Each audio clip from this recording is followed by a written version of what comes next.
Bonsoir, merci à vous tous qui nous rejoignez par l'intermédiaire de la chaîne KTO. Merci à vous tous qui êtes présents avec nous dans cette salle du Collège des Bernardins pour cette soirée qui nous réunit dans le cadre de nos rencontres sur science et foi. Aujourd'hui, le thème est plus particulièrement consacré à l'écologie et sur la question du choix si délicat entre notre bien-être et la défense de l'environnement. Pour nous aider dans notre réflexion, nous avons la joie d'intervenir deux intervenants tout à fait qualifiés pour notre sujet. À mes côtés immédiatement, Monsieur Alain Grandjean, qui est directeur de la société Carbone 4, une société spécialisée dans le conseil en stratégie environnementale. Monsieur Grandjean, vous avez l'occasion, par ces fonctions, d'intervenir auprès de différentes entreprises, de grandes entreprises françaises présentes à l'international. Vous nous aiderez notamment en nous faisant toucher du doigt de manière concrète les grands enjeux qui se posent aujourd'hui, les urgences que la réalité, la situation nous impose et les difficultés pratiques, techniques, politiques également, qui demandent à être surmontées pour affronter les enjeux de l'environnement. Vous êtes membre également du conseil de la Fondation Nicolas Hulot. Et donc, à ce titre, vous élargissez aussi votre mission de conseil et d'aide au choix pour la défense de l'environnement. Notre premier intervenant de ce soir, Monsieur Patrice de Plinquette, grand merci pour votre présence parmi nous. Vous êtes journaliste, essayiste, notamment vous avez publié tout récemment cet ouvrage, L'écologie de la Bible à nos jours, retraçant à travers un long parcours historique, croyant, confessant, un long parcours des appels qui, de l'intérieur même de notre foi chrétienne, nous appellent à reconnaître le bien précieux qui est confié entre nos mains, la dignité de la création et l'importance pour laquelle, au nom de la foi, peut s'imposer un choix pour l'écologie. Ce soir, vous nous aiderez en particulier à tirer au clair la diversité des motivations ou des choix philosophiques, idéologiques, confessionnels encore, la diversité des choix qui poussent des personnes de manière si diverse à se rallier à la défense de la cause écologique. Une cause qui peut sembler urgente, nécessaire, qui rallie aujourd'hui des acteurs extrêmement diversifiés. Et il nous a semblé en tout cas intéressant de commencer par tirer au clair la grande diversité des motivations fondamentales, des motivations plus philosophiques pour lesquelles des gens si divers aujourd'hui se rallient à une même cause. Monsieur de Plinquette, merci de nous aider en ouvrant aujourd'hui notre réflexion et de nous aider ces éléments de discernement pour voir un petit peu, derrière une voix apparemment unanime, quels sont les choix fondamentaux pour lesquels des hommes et des femmes choisissent aujourd'hui la cause de l'écologie. Merci à vous deux. Alors, le thème de notre réflexion ce soir porte sur les enjeux du débat sur la place de l'homme dans la nature, la responsabilité de l'homme. C'est-à-dire que trois questions se posent. Premièrement, la façon habituelle de poser le problème. Est-ce qu'elle est fondée ou est-ce qu'elle passe à côté du sujet? Deuxièmement, la façon nouvelle de poser le problème. La question de l'être par rapport au bien-être. Pourquoi cette question se pose-t-elle? Où sont les raisons matérielles qui amènent à se poser cette question désormais? Et troisième question, mais qui pose ainsi le problème d'une façon nouvelle? Est-ce qu'il y a en vue une alliance inédite entre des gens venant d'horizons philosophiques divers? Première question, quelle est la façon habituelle de poser le problème?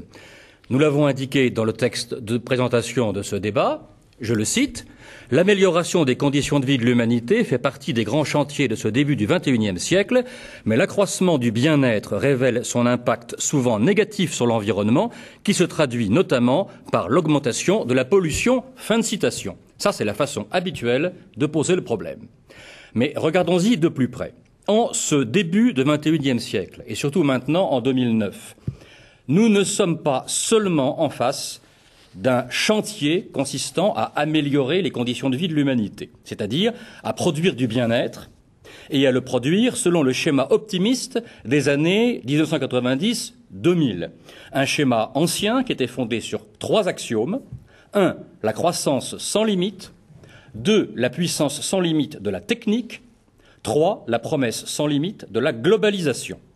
Fort de ce triple dogme, on regardait avec un peu de condescendance ce qu'on appelait les atteintes à l'environnement, que l'on voyait comme de simples dégâts collatéraux, voués à être compensés par encore plus de croissance, encore plus de technique, encore plus de globalisation. Mais l'euphorie des années 90-2000 est derrière nous. Qu'est-ce que nous voyons se passer?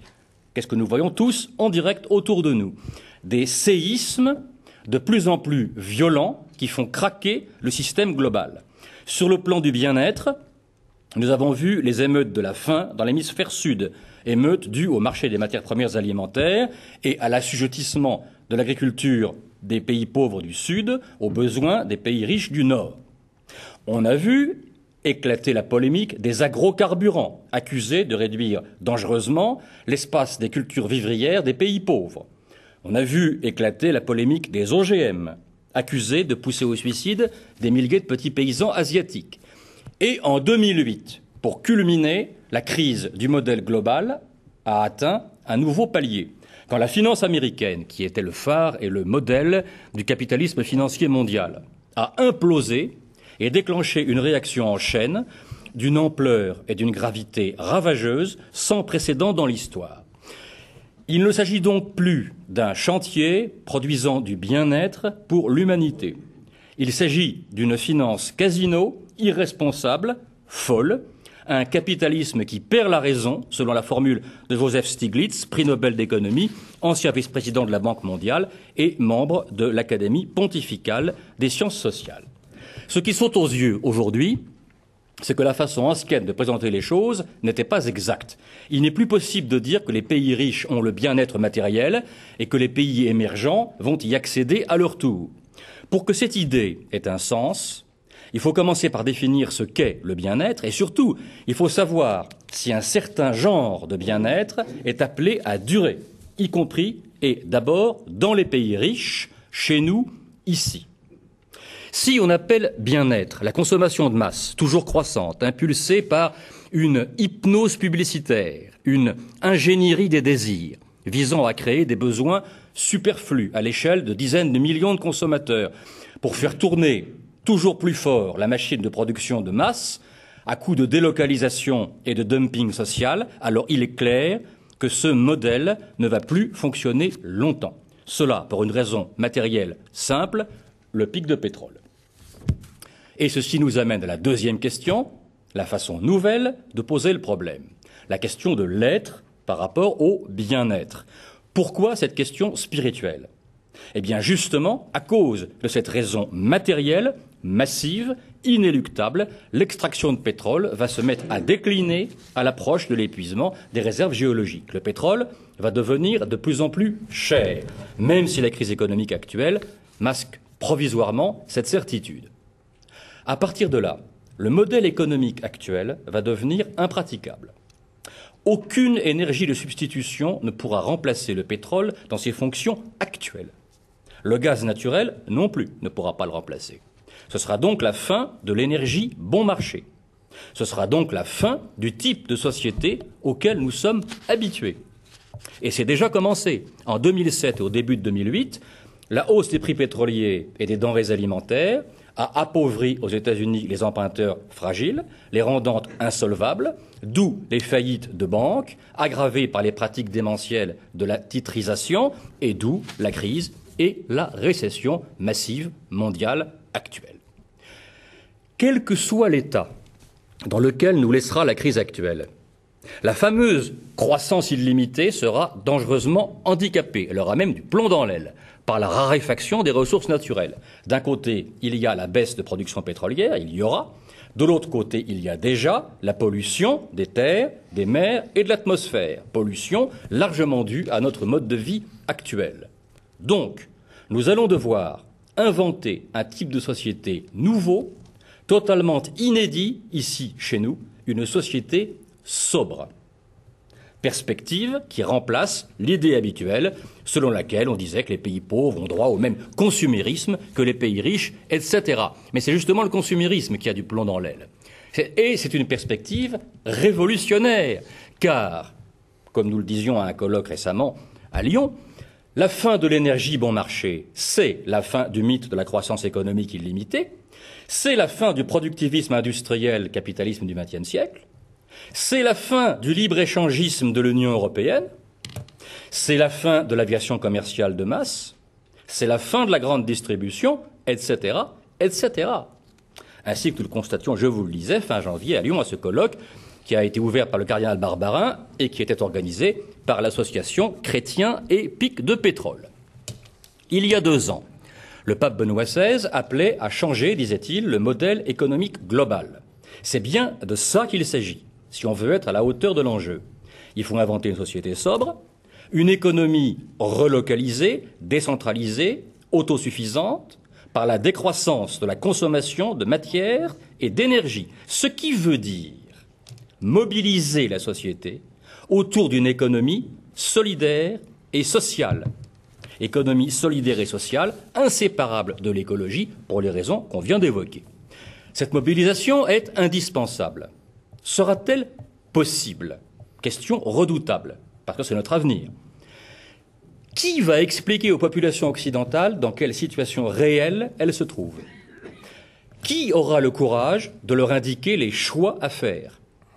Qui aura le courage de leur dire, non seulement nous sommes dans une crise terrible provoquée par la folie du capitalisme financier, crise qui détruit les emplois et qui menace nos revenus, si petits soient-ils, mais nous sommes aussi face à une échéance qui se rapproche, celle du pic de pétrole, qui nous impose de préparer dès maintenant le passage à une nouvelle société. Alors évidemment, c'est beaucoup demander à des populations angoissées par leur avenir immédiat. Et néanmoins, c'est indispensable. Il faut nous occuper dès maintenant de l'échéance, puisque de toute façon, l'échéance va s'occuper de nous. Où trouver le courage de se réveiller et d'appeler à la mobilisation? Eh bien, voilà la question qui amène tout simplement à la question du sens de l'existence, donc à la question de l'être. Le courage, les énergies internes de se réveiller et d'appeler à la mobilisation dépendent de la redécouverte d'un sens de l'existence qui ne soit pas celui de ce que Jean-Paul II appelait le matérialisme mercantile. Et ça nous amène à notre 3e question. Y a-t-il en vue une alliance inédite entre des gens venant d'horizons philosophiques divers? La réponse est oui. Et là aussi, une nouvelle façon de poser le problème est en train de remplacer l'ancienne. Quelle était la façon habituelle de poser le problème? Depuis les années 70, c'est-à-dire la naissance de l'écologie politique, et en réaction contre elle, les partisans du productivisme industriel mobilisant. On avait pris l'habitude d'opposer 2 attitudes extrêmes et symétriques. 1. L'attitude de beaucoup d'écologistes qui accusaient le système actuel de privilégier l'homme, ce qu'on appelait l'anthropocentrisme, au détriment de la nature. Première attitude. 2e attitude, en réplique, les défenseurs du système économique actuel accusaient les écologistes de privilégier la nature au détriment de l'homme. Il y avait donc, d'un côté, ceux qui disaient, depuis le célèbre article de l'universitaire américain Lynn White dans la revue Science en 1967, que privilégier l'homme au détriment de la nature, c'était l'attitude de la civilisation occidentale héritée de la Bible, attitude qui aurait culminé à partir du XIXe siècle dans la conquête industrielle du monde. Selon eux, le fameux verset 28 de la Genèse, « Croissez, multipliez et dominez la terre », était à l'origine de la mentalité d'exploiteur abusif qui caractérisait notre civilisation. Et donc, pour y mettre fin, il fallait éradiquer l'esprit biblique, cause lointaine, censément, de cette exploitation. Première attitude. 2e attitude, en face, en riposte, il y avait les partisans du système économique actuel qui disaient 2 choses. Premièrement, on exagère beaucoup les nuisances à l'environnement, la nature est plus résiliente qu'on ne croit, et de toute façon, si la nature s'épuisait, la technoscience saurait produire une nouvelle nature qui, celle-là, serait inépuisable, etc., etc. Et 2e chose, privilégier la terre, ce serait nuire à l'homme et revenir à l'âge des cavernes. Et là, ils avaient toujours le grand mot qui revenait toujours, les écologistes ne sont que des Khmers verts. Alors évidemment, belle insulte, Khmer vert, Khmer rouge, donc génocide, cinglé, assassin, monstre, etc. Une manière de disqualifier l'interlocuteur avant de commencer le débat. Ça, c'était l'ancienne polémique, l'ancienne manière de débattre. Mais maintenant, il y a une nouvelle façon de voir les choses. C'est une question qui se pose, que nous nous posons tous. Est-ce que cette polémique, privilégier la terre ou privilégier l'homme, Est-ce que cette façon dialectique d'opposer les choses, elle est fondée? Autrement dit, première question, le productivisme industriel, qui est la cause vérifiable des dangers qui frappent aujourd'hui l'environnement, est-ce qu'il vient réellement d'une civilisation engendrée par la Bible? Et deuxième question, est-ce que l'écologie consiste réellement à privilégier la terre, c'est-à-dire à placer la nature au-dessus de l'homme? Pour répondre à ces deux questions, regardons mieux les trois choses, la Bible, l'histoire et l'écologie. Et bien là, on s'aperçoit que les choses se présentent autrement. D'abord, la Bible. Il suffit d'ouvrir la Bible, au lieu d'entendre parler quelqu'un qui a entendu parler quelqu'un qui prétend avoir lu la Bible.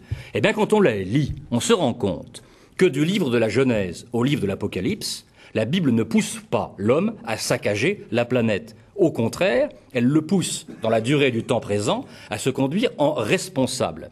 Et quand vous prenez le livre de la Genèse, vous y trouvez, on pourra en reparler tout à l'heure, vous y trouvez les piliers métaphysiques de l'écologie d'aujourd'hui. Vous y trouvez le fondement métaphysique de l'auto-limitation de l'activité humaine.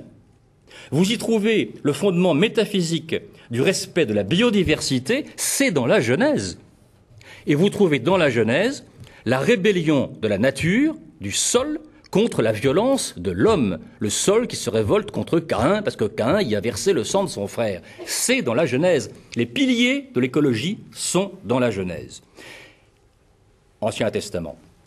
Dans le Nouveau Testament, l'Épître aux Romains, par exemple, promet la libération de la servitude de la corruption, je cite, c'est-à-dire la rédemption, non seulement à l'homme, mais à la création tout entière confiée à l'homme, qui en est non seulement le berger et le jardinier, mais le prêtre. C'est dans l'Épître aux Romains. Voilà ce que dit en réalité la Bible. Maintenant, l'histoire. L'histoire, elle est beaucoup plus nuancée que le vieil article de M. Lynn White. L'histoire indique la rupture qui se fait au XVIIe siècle et au XVIIIe siècle, au moment où l'Europe intellectuelle rejette la vision biblique. C'est quoi la vision biblique? Eh bien, c'est un univers qui est créé à tout instant par Dieu. Maintenant, l'univers est en train d'être créé par Dieu. Donc, un univers dont l'homme est responsable à tout moment devant Dieu, son créateur. C'est ça la vision biblique. Eh bien, au XVIIe et XVIIIe siècle, l'Europe intellectuelle rejette cette vision et à la place apparaît l'idée du monde machine, exploitable à l'infini. Puis, avec Adam Smith, fin du XVIIIe, l'idée que la nature n'a pas de valeur en soi. Pour le chrétien, pour l'homme biblique, la nature a une valeur en soi puisqu'elle est créée par Dieu. Pour l'homme des Lumières, la nature n'a pas de valeur en soi. Sa seule valeur lui est donnée par le travail productif de l'homme qui transforme la nature en profit. Et donc, l'homme a tous les droits, il peut abuser. On trouve ça, entre autres, dans l'épouvantable poème de Voltaire qui s'appelle « Le Mondain » et dont le refrain est « Oh, le bon temps que ce siècle de fer !» Eh bien, ce sera ça la philosophie de la révolution industrielle, avec toutes ses conséquences sur les hommes, puis sur l'environnement. Donc, qu'est-ce qu'on constate au terme de ce survol? Que la pensée biblique avait perdu la bataille face aux Lumières, comme le cardinal Lustiger l'a expliqué dans un de ses livres, et donc que la Bible n'est pas responsable du productivisme industriel moderne qui a bien d'autres causes sur le plan intellectuel et qui a entraîné des conséquences. Ces conséquences ont entraîné elles-mêmes, en riposte au XIXe, la naissance du mouvement ouvrier. Puis, à la fin du XXe, la naissance de l'écologie. Et c'est là que se pose le problème philosophique aujourd'hui. Car aujourd'hui, l'écologie est prise dans les débats idéologiques de l'époque. Et elle cherche encore sa cohérence philosophique. L'écologie n'a pas de cohérence philosophique. Certains courants extrêmes ont une philosophie extrême. Ils sont anthropophobes. Ils considèrent l'espèce humaine comme nuisible. Ils voudraient donc réduire massivement la démographie humaine. Ce sont d'ailleurs les mêmes courants qui accusent la Bible et ce qu'ils appellent le judéo-christianisme. Mais ces courants sont extrêmes et ils sont minoritaires, contrairement à ce qu'on nous raconte. Ils ne sont pas l'écologie. Ils injectent dans l'écologie des idées qui viennent d'ailleurs, qui viennent de l'ère du temps. Car la véritable écologie, même radicale, ça veut dire aller à la racine. même radicale, la véritable écologie n'est pas anthropophobe. Elle n'est pas contre l'homme. Elle n'est d'ailleurs pas une idéologie. Elle est une science et elle est un engagement. En tant que science, l'écologie étudie tous les aspects de la vie sur la Terre. Elle étudie l'ensemble des interactions des espèces et de leur environnement. Or, ces interactions ne sont pas seulement physiques et limitées au règne animal ou végétal ou minéral. Elles incluent tout le phénomène humain, comme disait Teilhard. Elles incluent les cultures, les spiritualités, les conceptions du rôle de l'homme dans la nature. Donc une écologie véritable ne combat pas les religions, elle les prend en compte.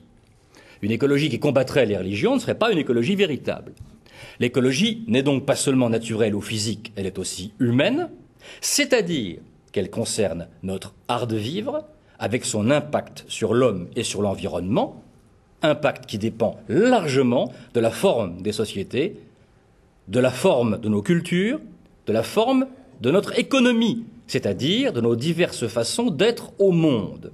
L'écologie véritable est donc une façon nouvelle d'aborder ces problèmes essentiels. Elle est donc un engagement.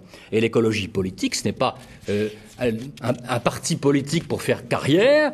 Je ne parle pas de ce qui peut exister aujourd'hui, mais celle dont on doit souhaiter l'apparition, c'est une écologie qui ferait prendre conscience aux politiques des enjeux énormes du XXIe siècle et qui ferait prendre conscience aux politiques qu'il a le sort de la planète et de l'humanité désormais sur les bras.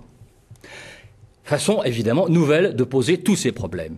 Alors qui pose ainsi ces problèmes? Est-ce qu'une alliance inédite n'est pas en train de naître entre des gens venant d'horizons divers? Eh bien, naturellement, oui. Et on en voit de multiples manifestations en ce moment. Il y a des écologistes chrétiens, il y a des écologistes non chrétiens qui sont l'écrasante majorité. Les écologistes chrétiens ne sont qu'une minorité car ils sont une espèce en voie d'apparition.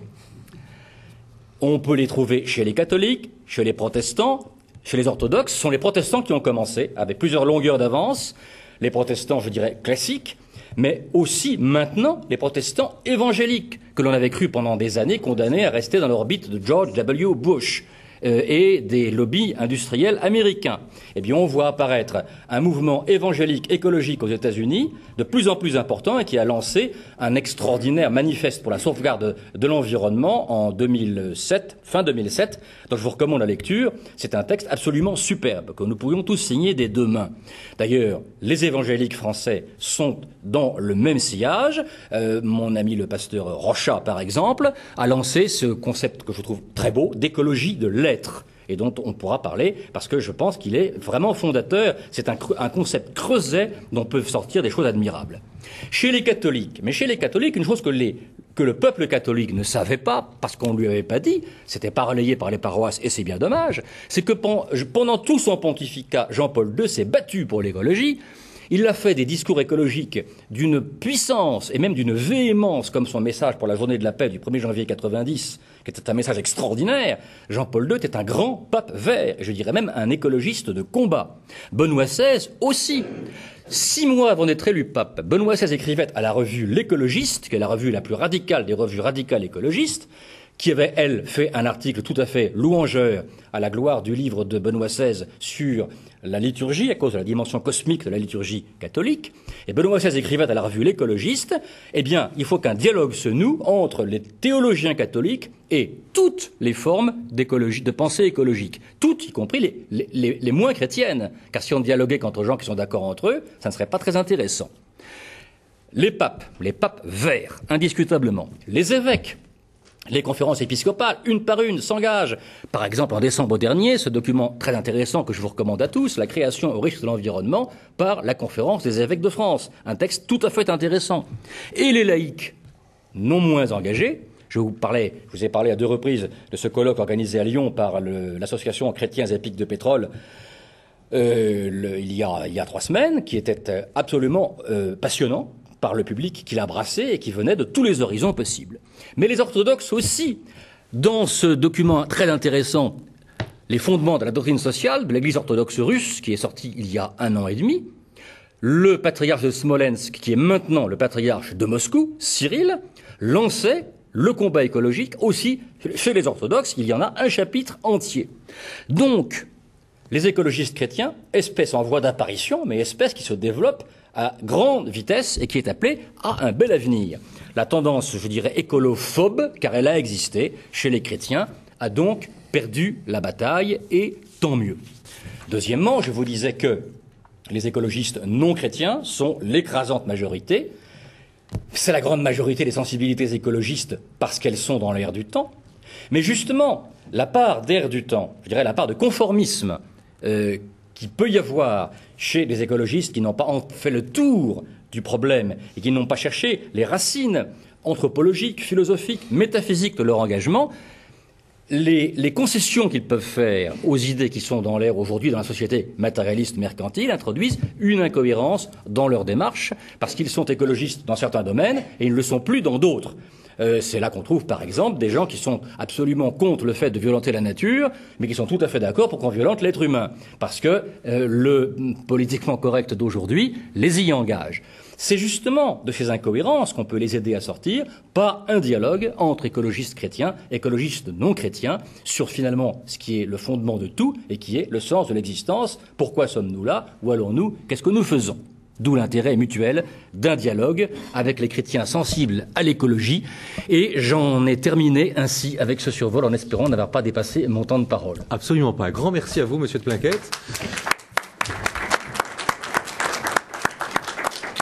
Alors un grand merci parce que vous nous avez fait traverser d'une manière très, très convaincante et très lumineuse plusieurs virages importants de la vie et de l'histoire de la pensée de l'humanité, nous montrant comment différentes charnières historiques ont pu jouer et comment peu à peu s'est installée une situation nouvelle et se sont posées surtout d'une manière nouvelle les grandes questions.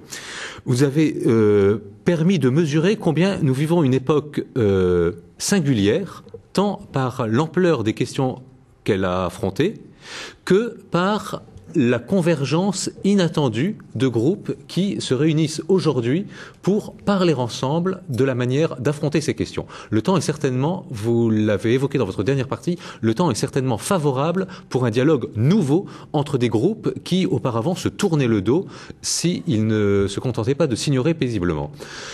Vous nous avez tenu des propos relativement inquiétants aussi au début, en nous montrant la force ou la violence des enjeux, des choix politiques qui allaient s'imposer de manière imminente à nous.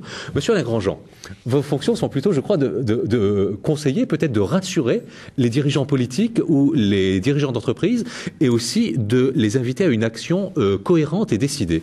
Est-ce que vous pouvez nous faire toucher un peu du doigt l'ampleur de ces enjeux et la manière dont aujourd'hui entreprises et politiques essayent ou acceptent de s'approprier ces questions? Alors, merci beaucoup de me donner la parole. Donc, je ne cherche pas du tout à rassurer les hommes politiques et les industriels. Je pense que les faits qui sont là sur la table sont tous sauf rassurants. Et rassurer, je crois que c'est préparer le pire aujourd'hui. Donc, malheureusement, les données physiques et écologiques devant lesquelles on est sont complètement incontournables. Donc, je vais prendre 2-3 exemples simples. Il y a un très gros consensus scientifique sur la question du changement climatique. Très gros consensus, ça ne veut pas dire qu'il n'y a pas quelque part des petits débats à la marge, mais grosso modo, il y a un très gros consensus. Il est équivalent, pour prendre une image, à la qualité d'information qu'on a quand on prend l'avion. On a très confiance dans nos ingénieurs aéronautiques, et si jamais il y avait des experts de l'aéronautique qui vous disaient « Messieurs, cet avion-là, je vous conseille de ne pas le prendre », et s'il y avait quand même 10% d'experts qui vous disaient non, prenez-le, moi je vous dis qu'il va marcher, ces experts sont idiots, je pense que vous ne prendriez pas l'avion. Bon, donc on est très précisément dans ce cas-là. Donc en matière de changement climatique, les choses sont effectivement gravissimes. Les grands experts du climat nous disent que nous devons, dans les toutes prochaines années, pas dans 50 ans, c'est pas pour les générations futures, c'est en ce moment que ça se joue, nous devons incurver de manière très très sensible ce qu'on appelle les émissions de gaz à effet de serre, mais les émissions de gaz à effet de serre, c'est tout ce qui est induit par nos modes de consommation et de production. Deuxième exemple tout à fait clair, donc il a déjà été évoqué par mon voisin sur le pic de production du pétrole. Les données les plus récentes, je vais vous trouver une autre alliance, sont données par les pétroliers eux-mêmes. Donc il n'y a plus du tout de débat au sein de la communauté pétrolière sur le fait que nous sommes en train, là actuellement, de vivre le sommet de la production mondiale du pétrole. Et donc il est hautement probable que si jamais la croissance repartait, elle serait immédiatement accompagnée d'une très forte hausse des prix du pétrole. Donc mon métier est pas du tout de rassurer, il est exactement l'inverse. Il est de faire prendre conscience à l'ensemble des parties prenantes que c'est ça les faits, c'est ça les données du problème et que c'est maintenant. Donc vraiment, insistons beaucoup sur cette affaire parce que c'est tout à fait incroyable. En fait, c'est très difficile à gober que nous vivons là en ce moment une époque charnière, une époque de transition majeure. Je crois que c'est très difficile à accepter. Sans précédent. Sans précédent et non, parce que je pense que c'est la première fois dans l'histoire de l'humanité qu'on a la capacité de détruire les conditions de vie, non pas de vie des espèces animales ou végétales, parce que celles-là, elles se débrouillent toujours. Il y a eu 5 extinctions massives sur la surface de la planète, donc on va bien être capable d'en vivre une 6e. En revanche, croire que ce 21e siècle sera terminé avec 9 milliards d'êtres humains, 10, 11 ou 12, et nos modes de vie aujourd'hui, c'est croire au Père Noël. Voilà la situation qui est devant nous. J'ai parlé du pétrole, j'ai parlé du climat, on peut parler des poissons. Je vous recommande la lecture d'un ouvrage qui est remarquable de Philippe Curie, qui est un grand spécialiste de la question, qui travaille à l'Ifremer. Il a écrit un beau livre qui s'appelle « Une mer sans poissons ». Alors n'attaquez pas la lecture à 8 heures du soir, parce que c'est tout à fait clair que vous n'allez pas dormir. Il vous démontre de manière malheureusement extraordinairement bien argumentée et tout à fait indiscutable sur le plan scientifique qu'aux environs 2040-2050, il y aura plus des poissons qu'on connaît pour nous nourrir et que les écosystèmes marins seront dévastés. Si vous avez été faire un petit tour à côté du Japon, il y a ces bois de méduses, c'est ça qui se passe quand vous tuez les chaînes de prédateurs supérieures. Voilà en gros ce qu'on est en train de faire sur quelques exemples. Les sols y passent aussi, puisqu'actuellement on est en train de détruire les qualités physiques et écologiques des sols. En gros, tous les grands écosystèmes y passent, les uns après les autres. Et tout ça est malheureusement extrêmement bien documenté, extrêmement bien charpenté. Donc notre métier à nous, en tant que conseil d'entreprise, c'est d'essayer de faire prendre conscience aux dirigeants d'entreprise que ceci est inéluctable, que c'est les données du problème qui sont devant nous, que toutes les solutions technologiques auxquelles ils se raccrochent ne font en général qu'empirer le mal. Alors je vais prendre deux, trois exemples, mais je vais être très bref. On a dit il n'y a pas de substitut au pétrole et au gaz, c'est pas un point de vue complètement partagé. Il y a notamment aujourd'hui une énergie qui est une énergie extrêmement moderne qui s'appelle le charbon. Source d'énergie qui est à la mode actuellement et pour votre information, 40% de l'électricité mondiale est produite à base de charbon et c'est de très très loin la source d'énergie qui connaît la plus forte croissance aujourd'hui. Et vous avez un dispositif qui est bien connu, puisqu'il a été mis au point pendant la Deuxième Guerre mondiale, puis par l'Afrique du Sud pendant la période où il y avait une espèce de blocage, vous vous rappelez, qui s'appelle la transformation du charbon en liquide. Ça s'appelle le coal to liquide. Bon. Donc il y a beaucoup de beaux esprits industriels qui disent c'est pas compliqué notre problème de pétrole. On va effectivement, là quand même, ça commence à devenir un tout petit peu accepté, cette idée qu'on est en train de plafonner. C'est pas un problème, nos problèmes. On va foutre des centrales au charbon dans tous les coins. C'est ce qu'on fait. Hein. La Chine installe aujourd'hui 2 à 3 centrales au charbon par semaine. C'est désastreux en termes de production de gaz à effet de serre, non ? Et le charbon est la source de CO2 la plus puissante qu'on connaisse. Donc il y a des gens qui vous inventent des solutions technologiques qui empirent le problème parce que vous avez remplacé une énergie qui est déjà assez carbonée, comme on dit dans notre vocabulaire technique, c'est-à-dire qui produit beaucoup de CO2, qui est le pétrole. Vous la remplacez par une énergie qui l'est encore plus, qui s'appelle le charbon. Alors vous avez d'autres beaux esprits qui vous disent, mais attendez, non, on va trouver une autre solution, on va vous mettre des centrales nucléaires un tout petit peu partout. Alors ces beaux esprits-là, ils ne comprennent pas du tout un point que nous, on comprend très bien, et qui est partagé par exemple par la direction scientifique d'EDF, qu'on ne peut pas taxer d'écologistes sans nuance, en tous les cas, sur la question nucléaire. Mais malheureusement, ces gens-là nous disent non, c'est absolument impossible de remplacer la quantité d'énergie fabuleuse qui est issue du pétrole par beaucoup de centrales nucléaires parce qu'il y a plein de blocages au développement des centrales nucléaires. Donc ceci est aussi une impasse. Donc à vrai dire, la situation dans laquelle on est, c'est qu'on n'a pas d'alternative technologique. Donc, on a des alternatives, mais qui sont tout à fait à la marge. Alors, je ne parle pas du tout des énergies renouvelables et autres anecdotes qui ne sont pas du tout dans le calendrier. Moi, je suis très pour l'énergie solaire, mais c'est un sujet qui sera intéressant du point de vue de ses volumes en 2050. Et si on est encore là pour en parler, autrement dit, si on a traversé la crise qui se passe en ce moment. Qu'est-ce qui marche alors ? Quelles sont les solutions qui s'ouvrent ? Vous avez dit pas d'alternatives technologiques. Pas d'alternatives technologiques, pas ce genre de fausses pistes. Ce qui marche, c'est exactement ce que vient de me dire mon voisin, c'est que nous sommes en train de vivre une transition absolument majeure de tous nos modèles de production et de consommation. C'est aussi simple que ça. Prenons un exemple très simple. Un Américain moyen, il consomme 8 tonnes d'équivalent pétrole par an. Si les 7 ou 8 milliards d'êtres humains voulaient consommer autant de pétrole, on aurait écumé les réserves de pétrole en 3 ans. Donc on n'aurait même pas 40 ans de pétrole, ce serait terminé après-demain. Donc c'est tout à fait impossible. Donc tous les business plans, toutes les projections qui visent à nous faire croire qu'on va pouvoir prolonger les tendances sont complètement contradictoires avec les données scientifiques de base. Donc ça veut dire qu'on va être obligé de construire de nouveaux modèles de production et de consommation. Mais malheureusement, on le fait dans une urgence absolument stressante. Parce que tout ce qu'on vient de dire sur le climat, c'est quand même bien connu depuis de nombreuses années. Ça a été malheureusement l'objet de débats éternels et infernaux. Donc ça nous met dans une espèce de seringue de calendrier. Donc il va falloir qu'on invente des nouvelles façons de faire, de vivre, de coopérer dans un délai qui est très court et avec une acceptabilité sociale de la dite transformation qui est assez faible. J'ai eu la grande chance de participer au Grenelle de l'environnement. Donc je pense qu'on pourra en débattre et il y a pas mal de suites en ce moment. C'est pas du tout un sujet du passé. Le sujet n'est pas commode. Je vais prendre qu'un seul exemple de difficulté. Il est évident que si nous voulons réduire nos consommations de ressources matérielles, si nous voulons réduire notre consommation d'énergie, si nous voulons réduire notre pression sur l'ensemble des systèmes écologiques, il va falloir qu'on paye le prix. Vous avez dit tout à l'heure, la nature n'a pas de valeur. Ça, c'était la vision de Voltaire. C'est vraiment complètement faux. Ça a une valeur quasi infinie pour nous. Le jour où on n'a plus les ressources naturelles, on crève de soif, d'abord, très vite, quand on n'a pas de flotte. Ensuite, on crève de faim. Ensuite, si vous n'avez pas un peu d'énergie pour qu'on s'éclaire, on ne se verra pas. Et ainsi de suite. Bon, donc, on a vraiment besoin de ça et ça a une valeur énorme pour nous. Alors, l'idée simple que, sur le plan strictement économique, là, je ne parle pas philosophie, il va falloir mettre un prix à ces choses qui n'en ont pas. C'est une idée qui n'est pas facile à accepter, parce que ça veut dire simplement que demain matin, au lieu d'acheter votre essence à 1,10 €, à 1,20 € le litre à la pompe, 1,50 €, 2, 3 €, n'est pas encore né l'homme politique qui, dans son programme, annonce ça et se fait élire le lendemain matin. Alors, est-ce que c'est une question de courage des hommes politiques ou est-ce que c'est une question d'acceptation chez nous du fait que...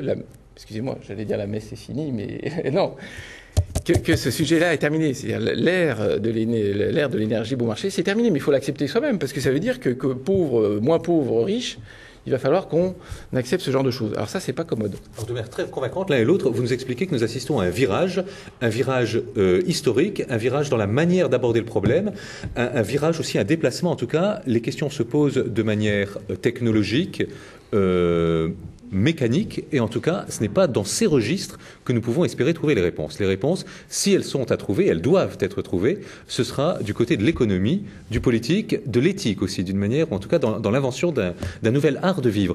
Patrice de Plainquette, vous avez évoqué l'enjeu de la sobriété. Vous voudriez revenir sur ce point ou le développer à nouveau ? L'enjeu de la sobriété, c'est exactement ce que vous venez de dire. Ça touche à la fois à l'état d'esprit de l'opinion publique, c'est-à-dire les gens, pour accepter le changement complet de façon de vivre qui va intervenir dans les dizaines d'années qui viennent, auront besoin de trouver un autre sens à leur existence que celui qu'on leur avait entonné dans l'esprit depuis les 30 Glorieuses, c'est-à-dire la consommation matérielle à outrance, se trimballer aux quatre coins du monde en dépensant des sommes, des quantités de kérosène gigantesques, etc. Le consumérisme, le matérialisme mercantile. Pour renoncer à ça, qui était devenu une espèce de surmoi, faut bien le dire, une espèce de seconde nature pour les gens.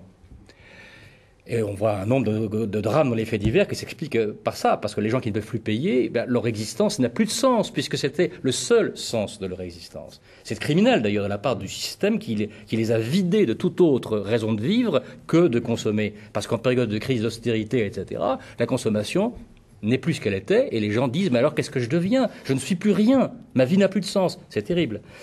Alors ça, c'est la responsabilité, je dirais, de tous ceux qui militent pour ça, et je dirais des chrétiens au premier chef. Il faudrait que tous les chrétiens s'en rendent compte. Ils sont quand même 1,1 milliard sur la Terre. S'ils s'en rendaient tous compte, ça ferait quand même un sérieux mouvement de bascule dans l'opinion mondiale, et particulièrement dans les pays riches.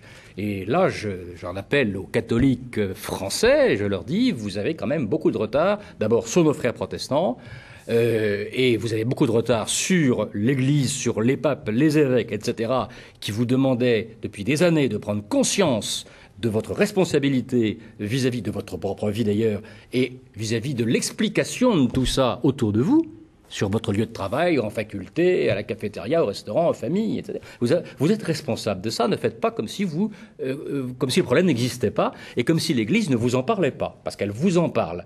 Et il faut l'écouter. Mais et si vos opinions vont contre ça, si vous n'aimez pas l'écologie, eh bien il faut changer d'opinion. Si vos opinions vont contre l'enseignement de l'Église, si vous êtes catholique, eh bien c'est vos opinions qu'il faut changer.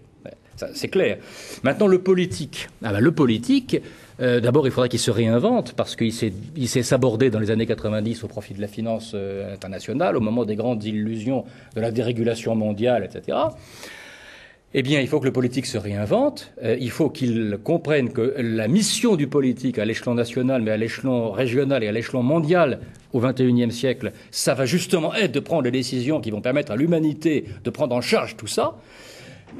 Mais comme il faut du courage, que ça va contre les intérêts immédiats et entre autres contre les promesses roudoudou électorales que l'on fait, voilà.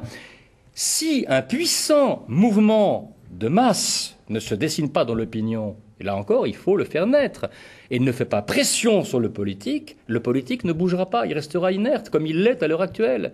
Et il fait des effets d'annonce en ce moment, mais il n'y a pas de décision qui suive. Donc on ne prépare pas l'inéluctable. On ne se prépare pas à l'inéluctable.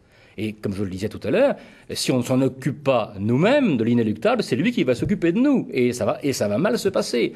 Ce genre de choses, il faut les préparer, d'autant que nous sommes prévenus. Nous avons tous les éléments en main. Les dossiers sont là. On sait que c'est en train d'arriver.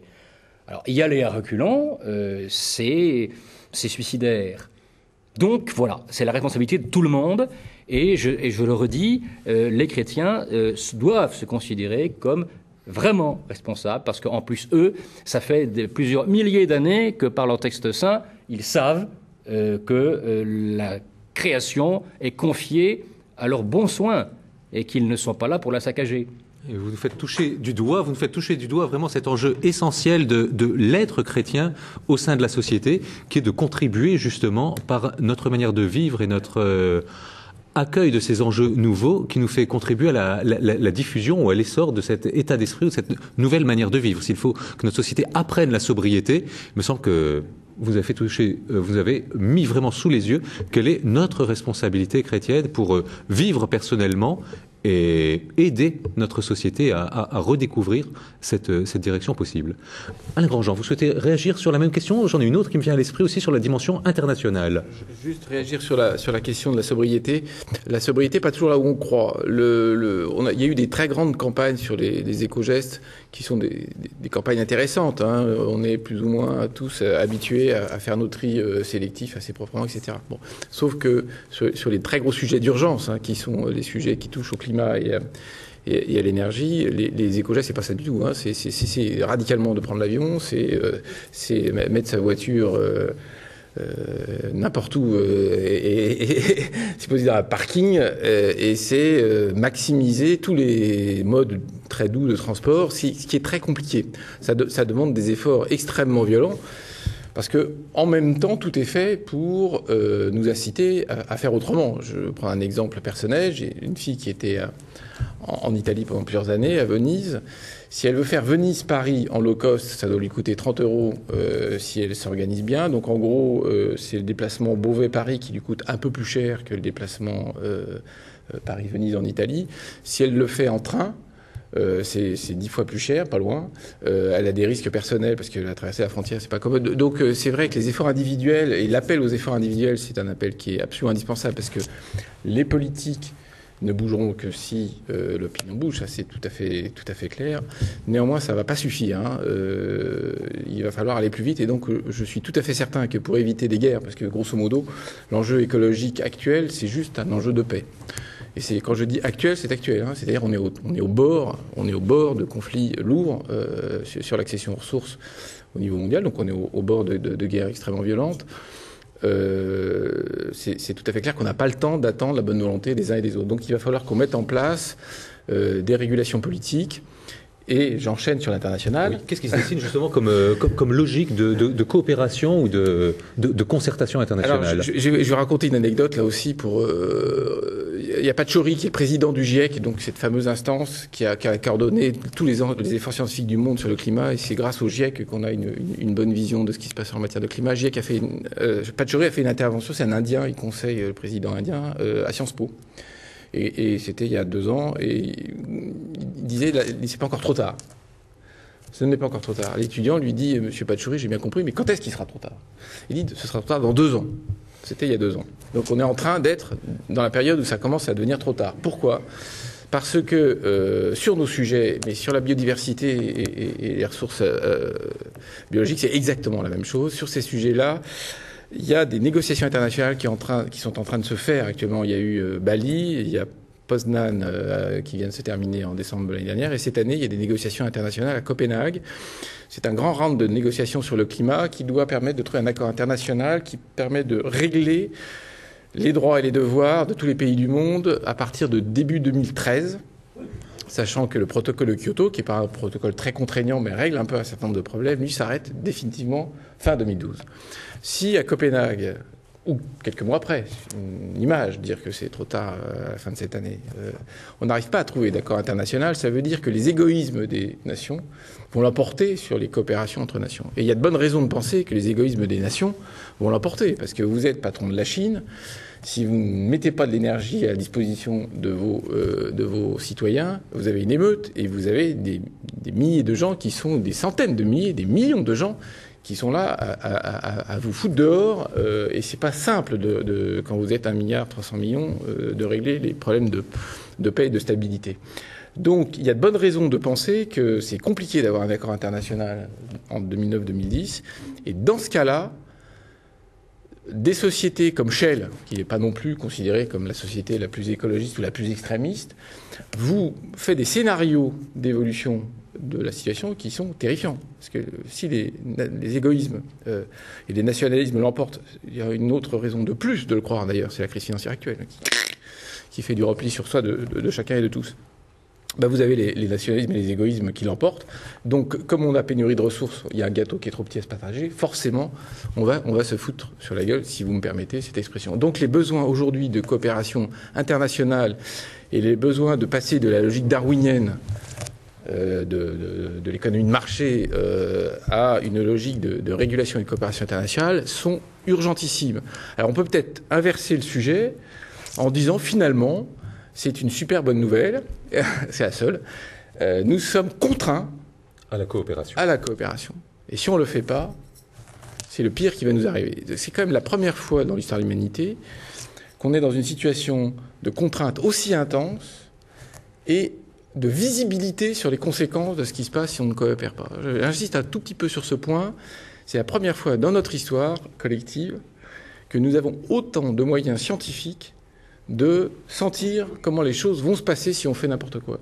C'était quand même pas du tout le cas il y a 200 ans, il y a 50 ans et même il y a 20 ans encore.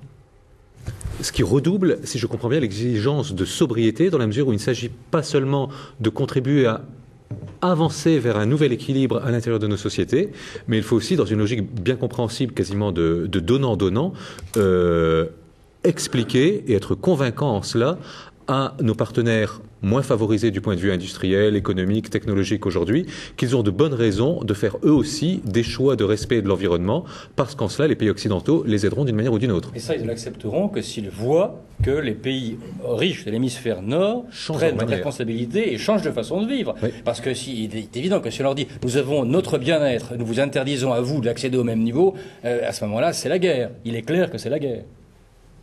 Là, si je prends le chiffre du pétrole, 8 tonnes de pétrole par Américain, 1 tonne par Chinois, vous croyez quand même pas que les Chinois vont dire « nous, on est d'accord pour baisser notre consommation ». Enfin, ça n'existe pas. Hein. Donc, il n'y a aucun scénario de convergence mondiale vers une situation un tout petit peu apaisée, dans tous les sens du terme, qui passe pas par une réduction extrêmement massive de nos consommations matérielles et de nos émissions et de nos pollutions, pour parler de gaz à effet de serre, mais c'est vrai de tout le reste, hein, c'est vrai des poissons, c'est vrai des ressources, c'est vrai des sols, c'est vrai des forêts. Il n'y a aucun scénario qui ne converge sans cet effort énorme. Un dernier mot sur la démographie, peut-être, Patrice de Plaquette. Sur la démographie, très couramment, les milieux catholiques pensent que les écologistes sont malthusiens. Alors, premièrement, ce n'est vrai que d'une partie d'entre eux, ceux dont je parlais tout à l'heure. En malthusien, ça veut dire qu'il faut réduire le nombre d'individus de l'espèce humaine. Une réduction drastique du nombre de naissances dans le monde. Bon. Alors, premièrement, l'époque tout entière est malthusienne. Il n'y a pas que les écologistes. Et en ce sens, ils ressemblent à l'ère du temps. Ça ne leur vient pas de l'écologie, cette idée-là. Ça leur vient des idées dominantes aujourd'hui, car il y a des gens qui sont ultra-libéraux et complètement anti-écologistes et qui sont également malthusiens. D'une part. D'autre part. Il y a des voix qui se font entendre dans l'autre direction. D'autre part, qu'est-ce que c'est que Malthus? Il faudrait quand même s'en souvenir. C'est un théoricien libéral.